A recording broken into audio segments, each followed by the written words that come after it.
क्या भाई तुम्हें अभी तक नहीं पता कि आरजेएस मेन्यू को यूज कैसे करते हैं और साथ में ही आरजेएस मेन्यू की फाइल को लोड कैसे करते हैं? तो मेरे भाई आज की वीडियो तेरे लिए ही है, क्योंकि भाई आज की वीडियो में तुझे बताने वाला हूँ कि आरजेएस मेन्यू के अंदर फाइल कैसे लोड करते हैं और आरजेएस मेन्यू को फुल ट्यूटोरियल देने वाला हूँ। और हाँ, मैं 100% गारंटी देता हूँ, अगर तूने आज की वीडियो पूरी देख ली तो तू आरजेएस मेन्यू का किंग बन जाएगा। तो चलो मैं आपको बता देता हूँ कि आप आरजेएस मेन्यू को कैसे यूज कर सकते हो। लेकिन मुझे उससे पहले अपने घर से बाहर निकलना होगा, तो मैं अपनी F1 कार में बैठ जाता हूँ और अपने घर से बाहर निकलता हूँ। तब तक आप मेरी वीडियो को लाइक कर दो, चैनल को सब्सक्राइब कर दो। अगर आप चैनल को सब्सक्राइब और वीडियो को लाइक नहीं करोगे तो आपके आरजेएस मेन्यू में आपकी फाइल लोड ही नहीं होगी, इसलिए कर लेना। तो तुम्हारा भाई घर से बाहर आ चुका है। अब फटाफट से मैं अपने F1 कार से बाहर निकल के आपको आरजेएस मेन्यू को यूज कैसे करते हैं बता देता हूँ। लेकिन मैं आपको उससे पहले बता देता हूँ कि आप अपने आरजेएस मेन्यू में क्या क्या ऐड कर सकते हो। तो आप देख सकते हो मैंने यहाँ पे अपनी डर्ट बाइक ऐड कर रखी है, F1 कार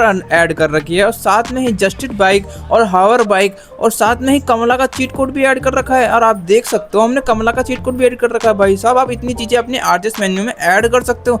तो मैं बता देता हूँ कि आप कैसे ये सब ऐड कर सकते हो अपने आरजेएस मेन्यू में। अपने आरजेएस मेन्यू में ये सब ऐड करने के लिए आपको जरूरत पड़ेगी फाइल की। तो चलो मैं आपको बताता हूँ आपको फाइल कहाँ से मिलेगी। आपको फाइल लेने के लिए मेरे डिस्क्रिप्शन में जाना है। डिस्क्रिप्शन में जाने के बाद आपको मेरे व्हाट्सएप चैनल की लिंक मिलेगी, आपको उस पर क्लिक करना है। जैसे आप क्लिक करोगे आप मेरे व्हाट्सएप चैनल पर आ जाओगे और आपको यहाँ पे बहुत सारी फाइल लिंक मिल जाएगी आपको। जैसे कि एग्जांपल के लिए मैं आपके शिनचैन की फाइल डाउनलोड करके बता देता हूँ। यहाँ पे आप देख सकते हो शिनचैन की फाइल आपको दिख रही होगी, मतलब लिंक दिख रही होगी। आप लिंक पे क्लिक करना, लिंक पे क्लिक करते ही आपके जो शिनचैन की फाइल ऑटोमेटिकली डाउनलोड हो जाएगी। जैसे कि मेरी फाइल डाउनलोड हो चुकी है। लेकिन आपने फाइल तो डाउनलोड कर ली, पर आप अपने आरजेएस मेन्यू के अंदर इस फाइल को लोड कैसे करोगे, चलो वो भी मैं आपको बता देता हूँ। आपको कुछ नहीं करना, आपको अपने गेम को दोबारा से ओपन करना है। ओपन करने के बाद आपको जो अपने फोन को खोल लेना, फोन को खोलने के बाद आपको अपने आरजेएस मेन्यू के अंदर जाना है। आरजेएस मेन्यू के अंदर जाने के बाद आपको जो ऊपर जो साइड में जो है, मतलब जो बीच में आप फोन में आप देखोगे तो लोड लिखा होगा, आपको लोड पे क्लिक करना है। जैसे आप लोड पे क्लिक करोगे आपके सामने आपकी जो